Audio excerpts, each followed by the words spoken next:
uyingizga yog'och eshik romlarni o'rnatgansiz. Qish mavsumi kelganda ishib ketib, eshigingiz yopilmay qolyapti. Yoz kelganda g'irchillab zeriktiryaptimi? Yorilib ketyaptimi? Bularning yechimi topildi, qadrdonlar. O'zbekistonda yangilik. Andijonlik akalarimiz zo'r qilib akfa eshik romlarini qilib beryapti ekan.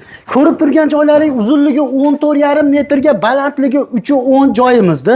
Usta haqqi, materiali, dastavkasi hamma yo'q ichida 25 million 800 mingga zo'r qilib Andijonda shahrixonaga o'rnatib beribdi. Ustakalarimiz o'zlari ham Andijondan, xizmatlari vodiy bo'ylab chiroyli qilib xizmat ko'rsatib berar ekan. Xohlasangiz Akfa Plus, xohlasangiz Akfa Alyumindan. Mana bu joylariga ham qaranglar, rangi o'zgarmaydiganidan bo'lar ekan, eng zo'ridan bo'lar ekan.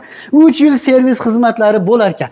Ob'yomga qarab, ochiladigan joyi ko'p bo'lsa yoki tanlagan fasoningizga qarab narxini akalarimiz chiqarib berar ekan.